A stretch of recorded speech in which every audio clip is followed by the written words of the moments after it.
हाल ही में इंटरनेट पर कुत्तों को कंट्रोल करने का यह अजीब तरीका वायरल हो गया है। सड़कों पर कई कुत्तों के गले में लकड़ी की डंडी या भारी चीजें बंधी दिखाई देती हैं।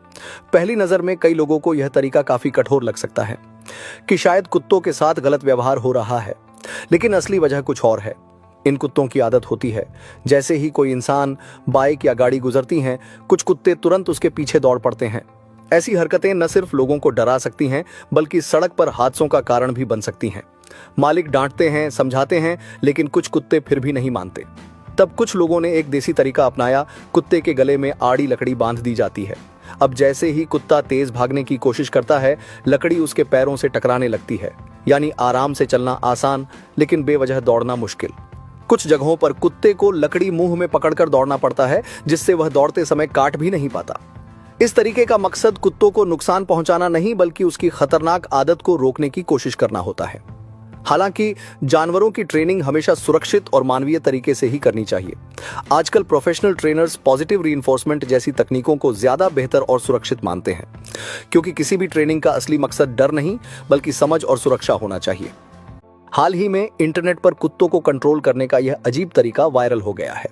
सड़कों पर कई कुत्तों के गले में लकड़ी की डंडी या भारी चीजें बंधी दिखाई देती हैं। पहली नजर में कई लोगों को यह तरीका काफी कठोर लग सकता है कि शायद कुत्तों के साथ गलत व्यवहार हो रहा है, लेकिन असली वजह कुछ और है। इन कुत्तों की आदत होती है, जैसे ही कोई इंसान, बाइक या गाड़ी गुजरती हैं, कुछ कुत्ते तुरंत उसके पीछे दौड़ पड़ते हैं। ऐसी हरकतें न सिर्फ लोगों को डरा सकती हैं, बल्कि सड़क पर हादसों का कारण भी बन सकती हैं। मालिक डांटते हैं, समझाते हैं, लेकिन कुछ कुत्ते फिर भी नहीं मानते। तब कुछ लोगों ने एक देसी तरीका अपनाया। कुत्ते के गले में आड़ी लकड़ी बांध दी जाती है। अब जैसे ही कुत्ता तेज भागने की कोशिश करता है, लकड़ी उसके पैरों से टकराने लगती है। यानी आराम से चलना आसान, लेकिन बेवजह दौड़ना मुश्किल। कुछ जगहों पर कुत्ते को लकड़ी मुंह में पकड़कर दौड़ना पड़ता है, जिससे वह दौड़ते समय काट भी नहीं पाता। इस तरीके का मकसद कुत्तों को नुकसान पहुंचाना नहीं, बल्कि उसकी खतरनाक आदत को रोकने की कोशिश करना होता है।